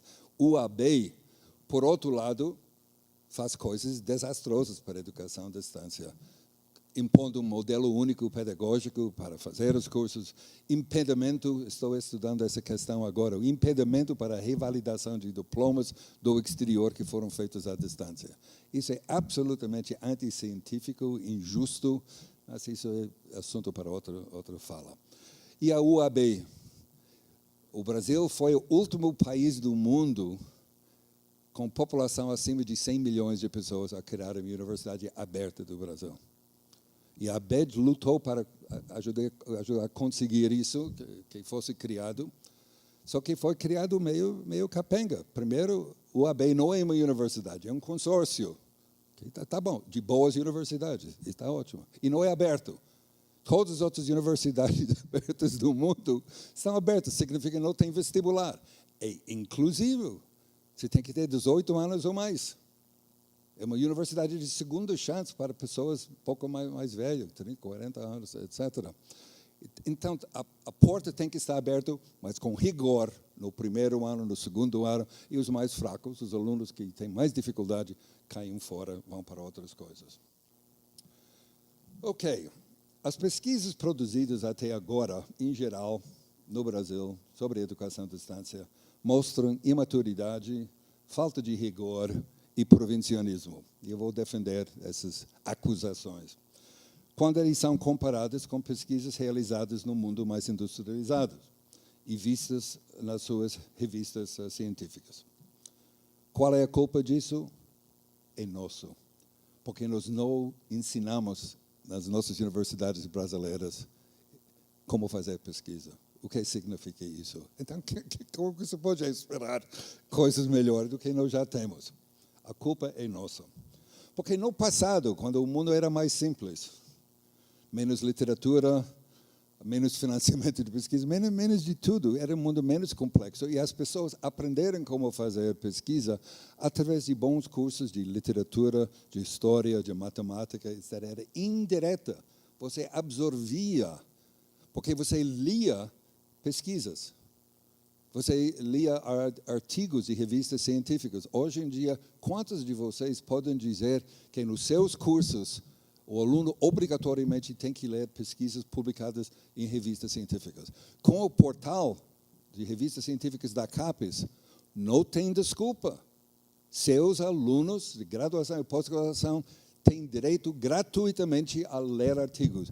E através de um processo de osmose, você aprende como interpretar, como abrir, como terminar pesquisas, a linguagem adequada. Quer dizer, como eu gosto de dizer, uma metáfora, imagina você está sentado no galho de uma árvore. Você tem que ter certeza, quando você faz uma afirmação, que você não está cerrando entre o tronco e você ao fazer uma afirmação, mas você está cerrando de você para fora. Você aprende isso através da leitura de dezenas e dezenas e dezenas. Você tem que reduzir suas vidas sociais e passar mais tempo na biblioteca ou online, lendo as pesquisas feitas em revistas boas, etc. Hoje em dia, o volume de produção de conhecimento é tão violento que não dá para assumir que o processo indireto vai acontecer. Temos que ter cursos de a mecânica, e não do tipo que a Adriana falou sobre metodologia. O que ela falou foi muito importante, mostrando a riqueza do que está o que está disponível para nós metodologicamente. Eu não estou falando disso. Estou falando de forma de apresentar o relato de pesquisa. Eu vou falar mais sobre isso. Ao meu ver, todos os cursos têm que incluir, obrigatoriamente, leitura de revistas, ou online ou em papel. Há pouca pesquisa no Brasil, pouca pesquisa que faz mensuração, ok? Pouca pesquisa com quantificação. Eu vou te mudar os números que eu tenho sobre isso. Pouca experimentação. Quer dizer, uma pesquisa experimental. Esse LMS funcionou melhor do que aquela outra LMS por razões A, B, C, D. Nós medimos isso, tempo de resposta, o aluno se perde, essa coisa toda. Com variáveis, invariáveis, etc. O que nós temos é muito achismo, ensaio. Eu acho. Em inglês a gente fala off the top of the head. Quer dizer, eu acho, sem nenhuma comprovação. Você não pode fazer uma afirmação num artigo científico ou numa pesquisa sem oferecer evidências para mostrar que você não está chutando. Ok? E provincialismo das nossas publicações, inclusive as teses. Citação apenas de fontes em português. Não vem explicar, dizendo, não, mas os alunos não sabem inglês ou francês. Well, então manda eles aprenderam. Ou no pior das hipóteses, usa o Google Translator, que é capenga, mas melhor do que nada. Os brasileiros não conhecem, em educação não conhecem, com raras exceções, a literatura internacional sobre educação à distância. Falando disso, no ano que vem, nós vamos distribuir em português, na BED, vamos distribuir o novo livro que acabou de sair sobre novas metodologias de pesquisa em educação à distância do Terry Anderson e Olaf Zawacki Richter, da Alemanha. O Richter estava no congresso da BED em Manaus, 2 anos atrás. Então, citação principalmente de livros e não de revistas. Comunicação na ciência é um iceberg, em que os livros estão ao topo da água e a informação nas revistas está embaixo. Só que o que está no livro é a informação antiga, porque leva 3, 4, 5, 10 anos para novas ideias chegarem a ser publicadas, o livro ser publicado. Enquanto a revista científica, o artigo pode sair em 6 meses, 1 ano, etc. Isso é bem conhecido. Temos ignorância, boa evidência de ignorância das abordagens tradicionais de pesquisa nas humanidades. Isso tem que ser ensinado para as novas gerações. Por exemplo, tem 4 principais linhas de pesquisa. Eu não estou falando de métodos de pesquisa. Onde eu tenho, acho que está no outro slide. Na classificação em que eu fui educado, freudianismo, marxismo, semiótica, todas essas coisas são métodos de pesquisa. Isso varia com o tempo. Muito importante. Estou falando de abordagens acima da metodologia. Ok? O histórico crítico. Se vai dizer a história da educação à distância na UFSCar, ok? No mestrado, doutorado e assim adiante. Ou uma avaliação crítica de diferentes pedagogias a ser usadas. Isso é crítica. Não, nessa abordagem, você tem que discutir sempre sua superorganização e causas e efeitos. Tem que mostrar causa isso, causa efeito e assim adiante. Se você não estrutura seu trabalho em termos de causa e efeito, então você está... É só blá, blá, blá. Descritivas, segundo tipo, para procurar tendências, padrões no uso de contratação. Por exemplo, a contratação de funcionários, de tutores, de desenhistas, etc., etc. Qual é a tendência em universidades públicas, universidades privadas, governo, e assim adiante. Descritiva, experimental, comparações com mensuração, variáveis, invariáveis. E, finalmente, documental. Quer dizer, o censo de educação à distância que a BED faz é uma pesquisa documental para ver ou se alguém... A pesquisa que eu vou te mostrar no fim dessa apresentação, que eu fiz com Andrea Filtro e Cláudio André, 10 anos atrás, sobre pesquisa em educação à distância no Brasil, é documental, é é só informação sobre informação. Tem pouco empenho na pesquisa brasileira que mostra exaustividade. Exaustividade significa que qualquer pesquisa, ou artigo, ou livro, obrigatoriamente, para ter valor, tem que citar.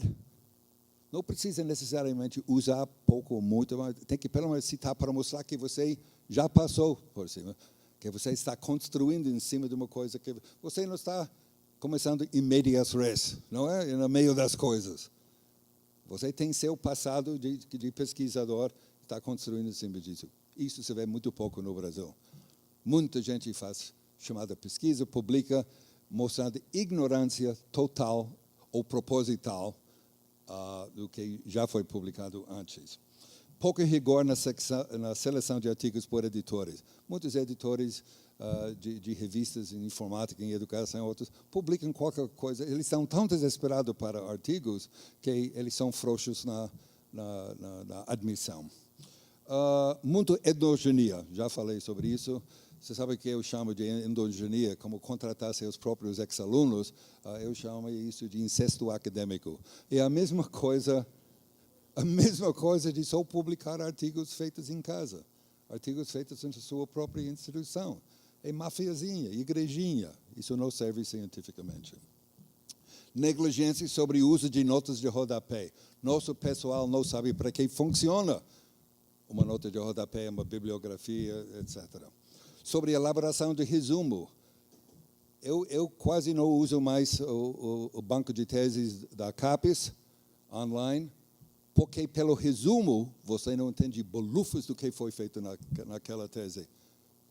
O que os amadores idiotas fazem, pegam o primeiro parágrafo do artigo e jogar como resumo. Parágrafo. Não fala da metodologia, as conclusões. No site da Badge nós temos um texto, como fazer um resumo. 4, 5 páginas. Claro que ninguém lê isso.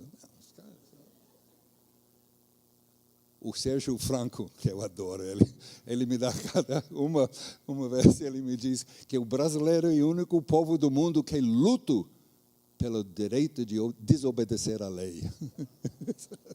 Isso é maravilhoso, não? O que é autoria? A Adriana tocou na questão de autoria. O que a gente vê muito em nossa área é autoria compadrio. 2 pessoas realmente fizeram a pesquisa, mas convidam o chefe do departamento, o vice-reitor, para ser autor, para ganhar prestígio com os colegas, etc. Isso é crime acadêmico. Isso é crime acadêmico. E a ex-reitora da USP, que vem de uma instituição aqui não muito longe, o Blackstream, não? Ela deixou o nome dela ser usado numa revista que depois foi descoberta como tendo 4 imagens pequenininhos chamado plágio, muito injustamente. Foi, como Dona Dilma diria, desproporcional o crime. A autora da tese e do artigo perdeu o doutoramento. O orientador foi exonerado da USP ao serviço do serviço público, ao bem do serviço público. E quem mais? Porque a ex-reitora não verificou, ela deixou os autores usar o nome dela, sem ela saber exatamente o que estava no artigo. E realmente o que estava não era plágio, era um acidente, é uma pena. E não se ensina no Brasil plágio. 2 semanas atrás eu dei uma palestra para uma das maiores instituições de educação à distância universitária no Brasil. Eles me deram seu manual de metodologia científica usado em todos os cursos. A palavra plágio e como evitar plágio não existe naquele livro de 100 páginas. Eu fiquei chocado, realmente. Okay. Cuidado de não confundir um relatório de pesquisa com um ensaio. Boas revistas científicas não gostam de publicar ensaios, como você vai ver agora. O relatório de pesquisa é apenas a descrição de um estudo ou uma ação investigativa e sistemática, com bons controles, que foi realizada pelo autor. O ensaio não tem nada desse rigor. É uma discussão, pode ter muito valor, mas não é um relatório de pesquisa. É uma discussão sobre algum assunto ou problema normalmente expressando a opinião da pessoa ou do grupo, interpretação ou ponto de vista do autor ou autores. Menos rigor. Pode ser muito útil, pode ser uma ideia nova, mas não confunde. Às vezes, boas revistas publicam ensaios, mas numa sessão separada. Talvez a terceira ou quarta sessão da revista. O relatório sempre constitui um acréscimo de novo conhecimento. Por isso, você tem que citar o que já foi publicado antes sobre isso. No ensaio, não é necessariamente uma contribuição nova ao somo total de conhecimento. Você pode simplesmente sumariar conhecimento apurado ou sugerir possibilidades. É especulação, é achismo. Então, não tem igual valor ao relatório. O autor é obrigado, no relatório, a seguir regras que determinam, como eu falei, causa e efeito, padrões, etc. Regras que determinam o que pode ser apresentado e como apresentar. Suas fontes de informação devem ser indicadas clara e precisamente para permitir a verificação de suas afirmações e suas conclusões por parte de outros estudiosos. Enquanto no ensaio, o autor não é obrigado a seguir as regras que determinam a apresentação de materiais como, por exemplo, a documentação bibliográfica e suas afirmações, etc. O autor não pode meramente expressar suas opiniões no relatório, por mais lógicas e atraentes que eles sejam, mas deve oferecer conclusões baseadas em evidência factual que tenha sido avaliado honestamente. Enquanto no ensaio, em vez de oferecer evidência coletada e avaliada segundo princípios científicos, o ensaio oferece discernimentos, válido, discernimentos penetrantes ou argumenta em favor de uma solução que oportunamente parece eficaz, mas não pode oferecer uma solução definitiva no sentido científico. Por isso tem menos valor. A redação científica exige demonstração constante sobre um problema real que tenha sido estudado e resolvido, ou fatos novos que tenham sido descobertos. Isso inclui um relato preciso das fontes de informação pesquisada, os métodos usados na procura e análise dos dados, a hipótese alcançada e conclusões e a evidência que fornece suporte para esta hipótese. Okay? Enquanto no ensaio, o autor pode apresentar reflexões sobre o problema ou descrever suas observações pessoais ou mesmo experiências em relação ao assunto. Ou ainda analisar e classificar as opiniões e outras descobertas científicas similares. Mas o ensaio não é a solução substanciada e completa do problema. Deve ser redigido de uma maneira a apresentar os procedimentos e conclusões tão diretamente quanto possível. Enquanto o ensaio pode ser escrito de uma maneira não apenas informal, mas também de análise leve, uma linguagem leviana. Pode ser um pouco humorístico também no ensaio, ok? Sobre o assunto.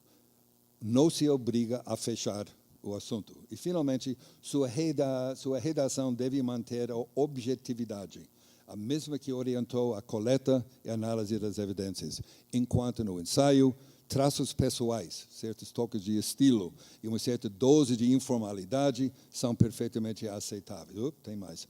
Suas conclusões devem ser baseadas em observações controladas, apoiadas por fatos, considerando evidências contrárias e opinião de outras autoridades. Enquanto no ensaio, as conclusões não precisam ser baseadas em observações controladas, nem precisam avaliar evidências contrárias ao ponto de vista exposto.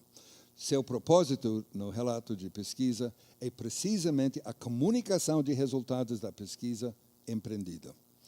E no ensaio, seu propósito é a disseminação de ideias e opiniões. Tem valor, mas menos do que o primeiro. De onde eu estou falando de novo? Eu fui professor de um curso de pós-graduação de 1965 a 70 na Universidade de Kansas, antes de mudar para o Brasil, e na USP de 72 até 2005. Eu dava esse curso de procedimentos de pesquisa, procedimentos de técnica de pesquisa, ano sim, ano não, pós-graduação na USP. Não era um curso sobre metodologia, que já exigiria outros cursos. porque esse nível de trabalho muda, as metodologias mudam com os ventos filosóficos, freudianismo, marxismo, semiologia, postmodernismo, etc. Eu estudo e ensinava as ferramentas e a matéria-prima em pesquisa da área chamada de humanidades. Um curso eminentemente prático.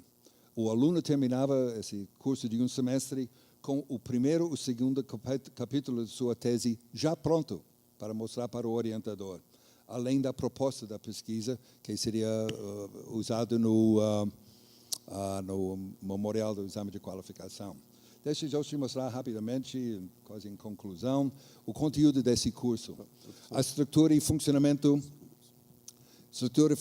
de comunicação na ciência, o conceito de pesquisa científica em humanidades, introdução às atividades do curso, as abordagens principais de pesquisa, histórico-crítica, descritiva, experimental, etc.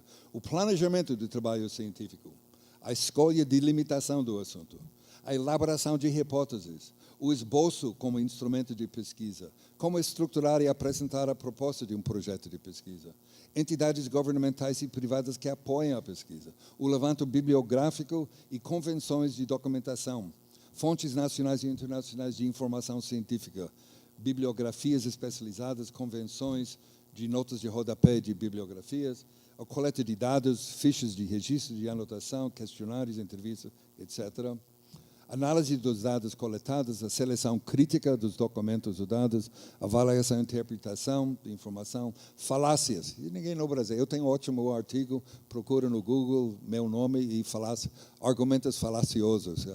Tenho 40 maravilhosas falácias que domina no mundo político e acadêmico no Brasil, infelizmente.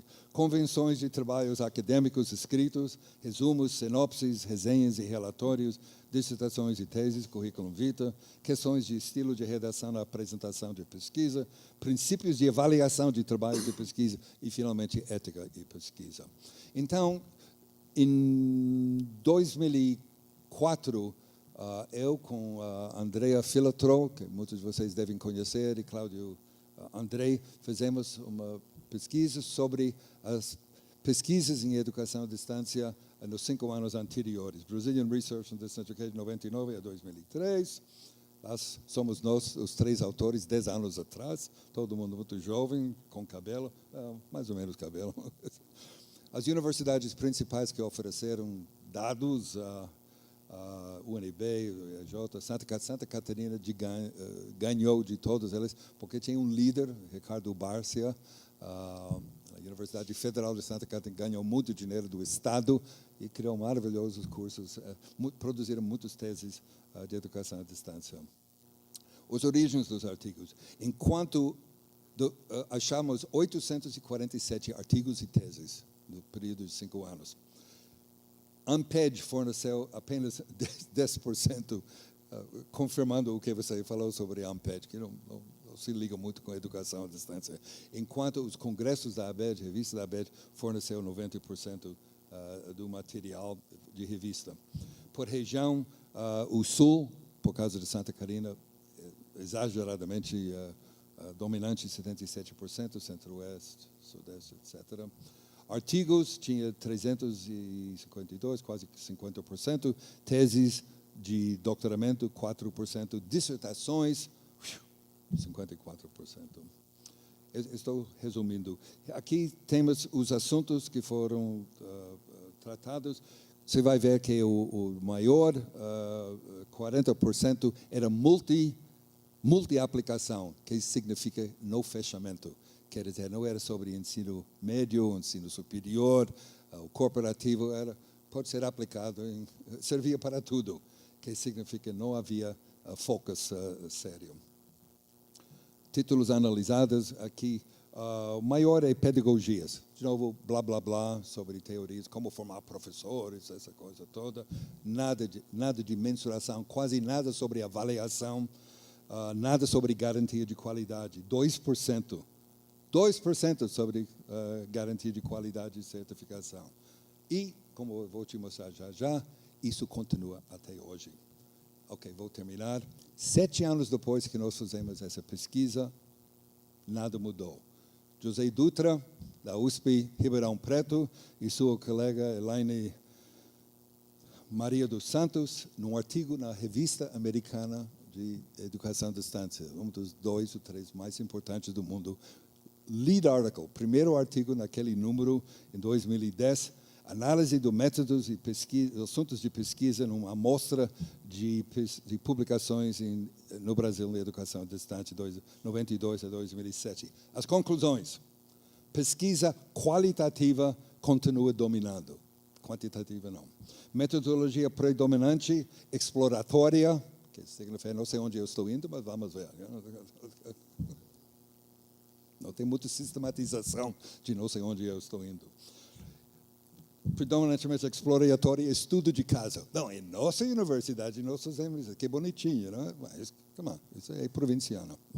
Falta de diversificação e rigor. Na revista norte-americana de educação à distância, o principal assunto na revista é avaliação em teoria. Eles aceitam mais artigos sobre isso. Nas publicações brasileiras, sem mudança significativas desde aquele estudo que eu fiz com Filatro e André.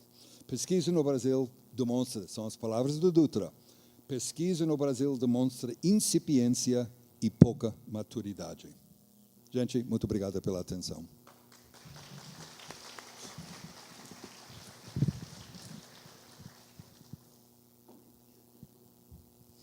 Bom, pessoal,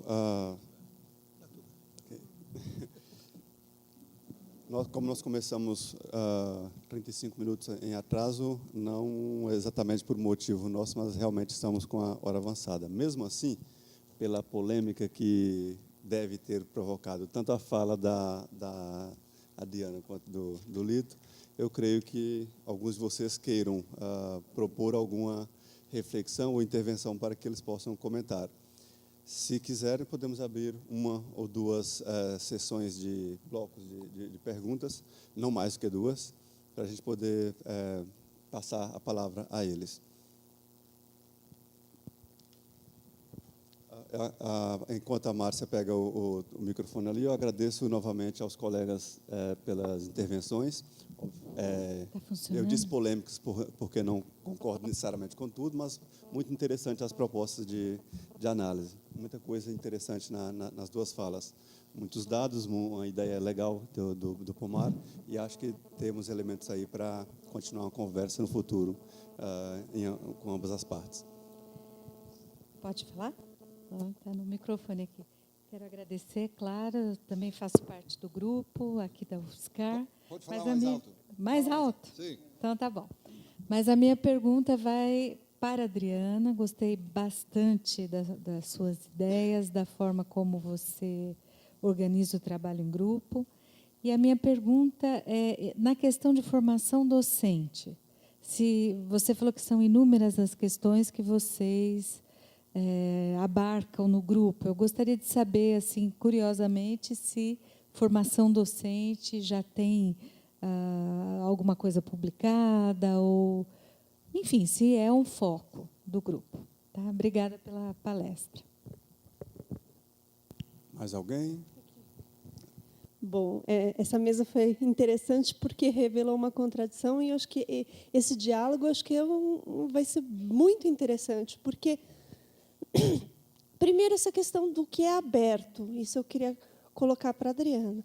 O que é aberto? E muitas vezes a gente cai no recurso, ou cai no mó, e acho que a abertura é muito mais do que isso, é o que você colocou, e acho que é aquela indagação de como é que a gente faz essa mediação, né, essa comediação, e, ao mesmo tempo, como é que a gente mantém um rigor, né, de realmente revelar sem, né? Então, o professor Lito apresentou várias questões fundamentais da publicação, de como publicar os resultados, mas como é que a gente tem essa questão sem padronizar as coisas, né? E mesmo a questão da inovação e a questão da propriedade intelectual, ela é mal entendida, né? Porque quando você faz uma patente, a ideia é divulgar para que as pessoas possam inovar em cima dessa. E a mesma coisa, quando eu faço um artigo. Então, a gente tem que ter uma linguagem para que as pessoas entendam e cresçam em cima disso. E não as ideias serem soltas, serem com falta de embasamento. Isso é um grande desafio, né, de como é que a gente constrói uma coisa rizomática, que não seja engessada, mas que, ao mesmo tempo, mantenha um rigor na divulgação e na produção científica, né? Então, essa é a questão que eu deixo para os dois.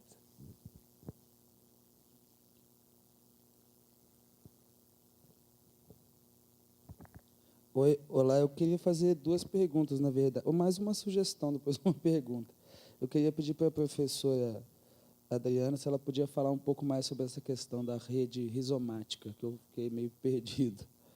E eu queria perguntar para os dois, assim, além da metodologia, que tipo de política pública poderia ser utilizada para democratizar, além do acesso ao ensino à distância, a construção de conhecimento e pesquisa nesses cursos de ensino à distância?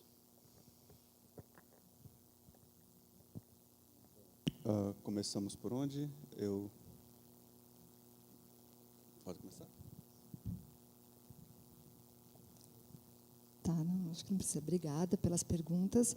Qual o seu nome, o último que falou? Davi. Tá. Então, Márcia, o foco, né, das nossas investigações são as docências, múltiplas docências, né? E a gente entende a docência de uma forma realmente ampla, né? Então, assim, a gente entende mais ou menos dentro de uma proposta. Aliás, o grupo tem dialogado bem recentemente com o professor José Pacheco e a gente tem entendido a docência como qualquer pessoa que participe desse processo, né, com intenção de desenvolver ou auxiliar no desenvolvimento desse processo formativo, né? Então, quem conhece um pouquinho da Escola da Ponte, o Projeto Âncora, ou viu aquele documentário recente, né, Quando Sinto Que Já Sei, quem não viu, veja, né, vai conseguir entender um pouquinho do que isso efetivamente significa, né? Eu recomendo o filme, até porque a gente fala tanto dos nossos problemas, das nossas inquietações, e ali a gente tem uma pequena amostra do que estão fazendo. É possível fazer. Quando Sinto Que Já Sei. É um documentário, está no YouTube, baixem e discutam bastante. Bom, então, a gente trabalha com a formação docente, sim, dentro dessa proposta. E, no grupo, qualquer tipo de formação ela é bem-vinda. E eu tenho me dedicado bastante a formações múltiplas, porque, recentemente, eu assumi durante os últimos 3 anos, eu fui responsável na Federal de Juiz de Fora por uma coordenação que tinha o objetivo de trabalhar ações formativas para a docência no ensino superior, junto à Pró-Reitoria de Graduação. Então, eu me envolvi com a formação para a docência com todos os campos do conhecimento e todos os profissionais, né? Então, o meu trabalho, a gente tem desenvolvido, publicado e escrito, nós estamos terminando um relatório agora de uma pesquisa financiada pela FAPEMIG. O Pomar é um dos braços dessa pesquisa, mas a pesquisa são 4 braços, todos sempre envolvendo a questão da docência e da formação, desde a educação infantil, né, até, porque eu tenho orientações na área de educação infantil, na educação básica, orientando mexendo com IDEB, né? Então, assim, a gente exatamente buscar ampliar ao máximo, né? Então, não existem restrições, na realidade, no grupo, né? Eu venho de uma formação, não à toa que eu trabalhei com neurociência na área da educação. Quem minimamente se aventura por essa área sabe das dificuldades que é você tentar publicar e desenvolver pesquisas nisso. Então, quanto mais ousado e diferente, mais me interessa, né? Eu sou muito curiosa.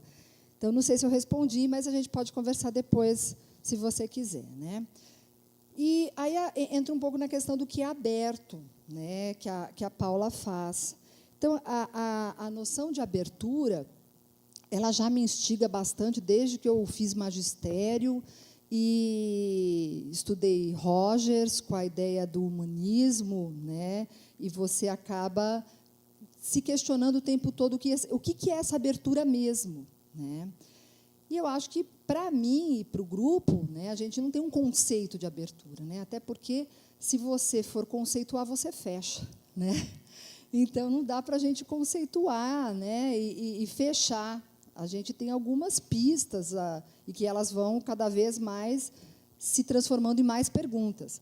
Mas, quando a gente pensa num pomar ou pensa em qualquer tipo de prática e investigação que envolva essa concepção de educação aberta, vem, inclusive, ao encontro do que o professor Lito fala sobre a UAB, por exemplo, quando questiona a Universidade Aberta do Brasil, que é fechada, né? Em relação, por exemplo, à Open, que você tem cursos completamente abertos, né? Não importa se você fez ou não fez, ou tem ou não determinada titulação. Você quer fazer o curso, você faz, né? Então, a abertura é um pouco nisso, e a ideia do pomar, ela vem um pouco nessa direção. Por isso que a gente optou por criar ou pensar espaços que não condicionem a certificação, né? E a gente sabe também que é um tiro no pé, porque a gente tem um sistema que valoriza a certificação e que as pessoas, muitas delas, estão mais interessadas, às vezes, no certificado do que na própria produção do conhecimento. Mas a gente está apostando numa ideia, né? Uma ideia de que as pessoas querem aprender umas com as outras. Então, a ideia de pomar é exatamente criar espaços para quem quer aprender, independente se vai ter ou não. E aí, abertura, porque você tem que buscar minimamente essa coerência no sentido de oferecer espaços que sejam alimentados por quaisquer pessoas, né? Então, assim, o pomar eu tenho um professor da educação infantil que se formou em 1900 e bolinha, né? E ele tem uma contribuição, ele quer dar a contribuição dele, né? Não é científica, não passou pelo rigor científico, tudo bem, está lá no pomar. Tem que ter um espaço para ele poder, sabe? Aliás, a gente fala tanto de teoria, que é super importante, nós produzimos teoria, só que a gente não se comunica com a ponta, né? Quem é que nos lê? A academia. Nós nos lemos, né? Quem é que conversa com o professor que está lá na educação básica? Quem é que escreve obras, livros, artigos para se comunicar com esses professores também? Então, a gente também tem que começar a pensar, já que a gente quer colaborar com a transformação da educação, né, em sair dos nossos gabinetes, né, em sair e fazer pesquisa de modo que a sua produção rigorosa, concordo, tem que ser, nós estamos num sistema, né, e a pesquisa ela tem seu rigor, ela tem que ser séria, e eu concordo com os apontamentos que o professor Lito traz, mas ela tem que comunicar. A gente não faz pesquisa para ficar engavetado, eu concordo com ele. Nós fazemos, por exemplo, uma das questões que o grupo traz é o que quem faz política pública faz com as nossas pesquisas. Porque as políticas públicas se repetem nos mesmos equívocos, né? Entra política, sai política, você vê de novo essa política, quanto que nós já pesquisamos e já apontamos que isso não está dando certo, que isso não está surtindo efeito. Por que continua reproduzindo a mesma política? Ora, nós somos financiados para fazer pesquisa e ninguém que faz política pública olha as nossas pesquisas ou consulta os nossos dados, né? Acho que são questões que a gente tem que levantar. Então, a abertura, ela é mais no sentido mesmo, rizomática, né? No sentido da surpresa que vem ao encontro de como que as pesquisas nascem, como é que elas se desenvolvem, como é que elas brotam, né? Então, é mais ou menos nesse sentido. Agora, como manter o rigor sem padronizar, né? Que é o grande desafio. Porque, infelizmente, eu sei que nós vivemos num sistema fechado, quadrado. E eu acho que o rigor, ele muitas vezes ele é confundido, né, com um certo, como é que eu diria, preciosismo de alguns dados ou da forma de trabalhar, né? As pessoas, eu concordo quando o professor fala que as pessoas elas não sabem claramente o que é método e o que é metodologia, né? Então, você vê, uma coisa que você mais vê é capítulos sobre metodologia, e ninguém está fazendo estudo do método, que é a metodologia, né? Então, assim, há, sim, uma série de dificuldades em relação à compreensão desse processo de pesquisa, né? Mas que ele não necessariamente precisa ser engessado. Ele pode ser rigoroso, né? Mas ele não precisa ser engessado, né? Ele pode ter um tratamento sério, né, com os dados, metodologicamente falando, enquanto processo, mas ele não precisa ser engessado. E lembremos que nós estamos falando de uma pesquisa na área de ciências humanas, ou seja, eu não tenho aqueles efeitos de generalizações, eu não posso fazer uma pesquisa que sirva para Deus e todo mundo, né? Deus é uma expressão só, uma forma de falar, né? Então, assim, mas a gente tem que tomar cuidado um pouco, né? Outro dia a gente conversa, mas eu tenho algumas restrições, por exemplo, com uma pesquisa que recentemente tem surgido, algumas denominações de pesquisa quali-quanti, do ponto de vista metodológico, até onde eu entendo, mas são pesquisas muito diversas. O fato de você usar dados quantitativos não transforma a sua pesquisa em quali-quanti, do ponto de vista da concepção, da abordagem que que as pesquisas possuem. Bom, e aí, em relação à rede rizomática, eu vou concluir para passar já o microfone, é um pouco mais... É difícil falar rapidamente, mas, assim, a ideia de rede, dentro dessa proposta, desses questionamentos de abertura, que a gente faz muito no grupo, a gente começa a olhar para as redes que a gente habita, né? Redes digitais ou não, redes, né? E aí, dentro desse processo, quando a gente vai estudar Deleuze, a gente acaba fazendo uma relação entre as redes arbóreas e as rizomáticas, sendo que as arbóreas, para Deleuze, elas são aquelas que... O conceito de arbóreo, né, é um conceito que te traz a fixação, né,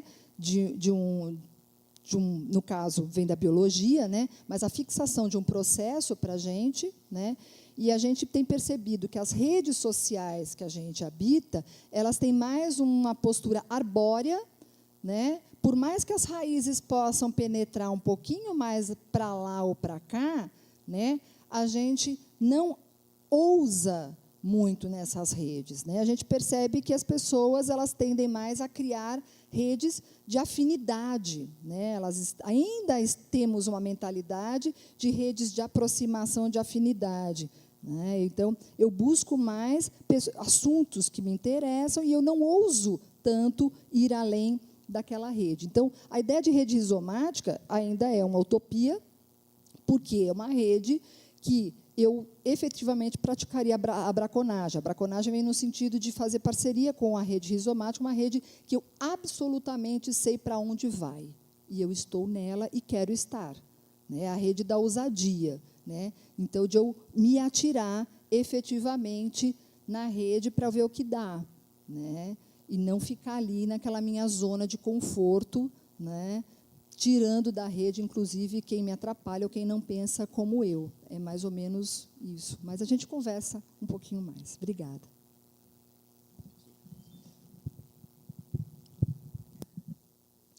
Paula pergunta sobre padronização.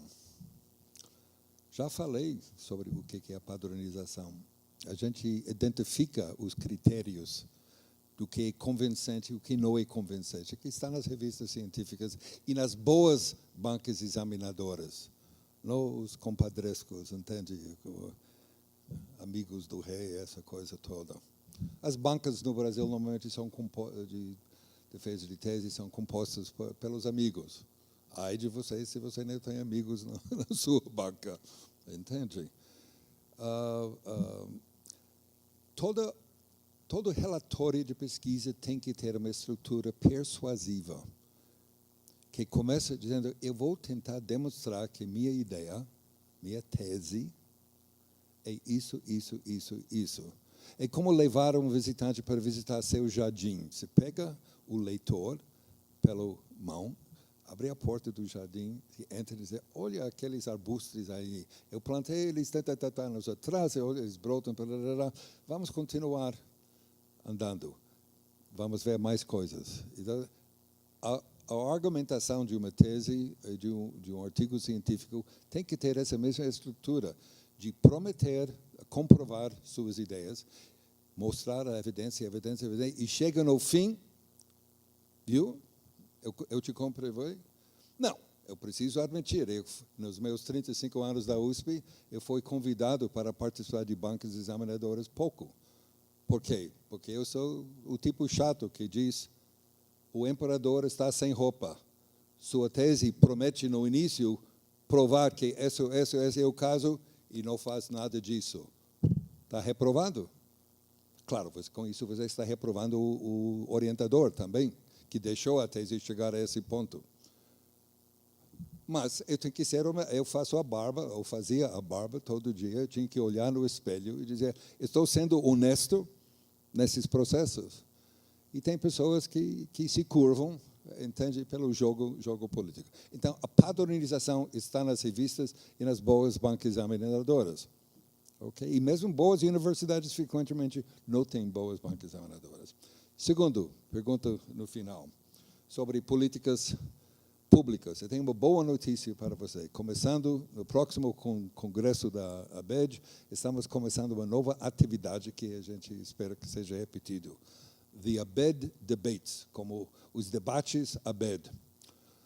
Como a Universidade de Oxford ficou famoso, continua sendo famosa por seus debates públicos sobre assuntos calorosos, não sei, em favor e contra, vamos começar com 4 debates nesse congresso, com 2 pessoas na afirmativa da proposição e 2 pessoas contra. O primeiro assunto vai ser a obrigatoriedade de polos pelo MEC. É uma coisa boa ou é uma coisa nefasta? Vamos ter 2 pessoas defendendo que são nefastos e 2 pessoas defendendo. Segundo debate, uma hora mais tarde, a obrigatoriedade de 20% do curso à distância. Isso é bom ou é ruim para a educação à distância ou para os alunos? Isso vai ser debatido. Terceiro, proposição. Todas as universidades públicas do Brasil obrigatoriamente devem converter seu conteúdo para a educação à distância em recursos educacionais abertos disseminados para o público em geral, como forma de aumentar a inteligência do povo brasileiro. E, finalmente, MOOCs, proposição, são favoráveis, mas vai ter 2 pessoas dizendo que não são favoráveis.